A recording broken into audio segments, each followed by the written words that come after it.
I do love that you mentioned that funeral episode, because for me, I feel like there were so many breakthrough performances for so many people, and especially for your character. Was there a scene in that funeral episode that you really are most proud of? Or is there another scene from the season that you feel like really emulates Rebecca's journey? I find it very difficult to talk about the actual funeral eulogy scene, because it was, I think, the greatest gift I will ever be given on screen. Add to that, I had Dame Harriet Walter sitting there as my mother, and we'd just done the scene together in the kind of antechamber. But also, not many people know this, but my own father that day was having emergency quintuple bypass surgery. Wow. And I had said goodbye to him that morning, not knowing whether I would ever see him again. And that company of people got me through that day. It's something that I'll never forget, the distraction that I had.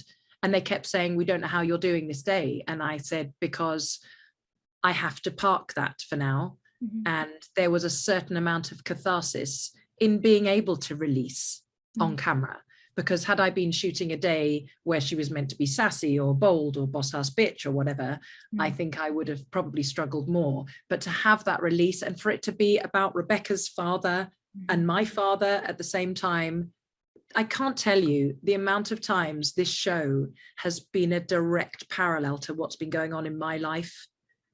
I can't help but think I was meant to play this part. And all that day, Tahib coming up to me, Juno holding my hand all day, Harriet looking into my eyes and going, you've got this, come on, we're going on a closer lens, come on. And every time I sat down, Harriet Walter squeezed my hand and was like, wow. Yeah, wow. It was magical. Art can really imitate life sometimes in a really, that's really crazy how much, isn't it? That's really, I mean, the first time he went into hospital was when we were shooting The Wake. Obviously, we shoot it all out of sequence. We were shooting The Wake. I didn't know if I was ever going to see him again. I didn't turn my phone on all day because I thought I can't cope with this. The next time he was meant to be due to have his operation, I was standing next to the hearse, shooting all of that bit outside the church. And then the third time, when I knew it was absolutely definitely happening, was when I was standing in front of Rebecca's dad's coffin. Oh my God. So, like, I mean, and Jason came up in his usual style and went, what do you want, sympathy or something? And it made me laugh so much. I was like, you're and he was lovely, and he squeezed my hand, and I knew that he was with me on it all, and you know, we have to get on.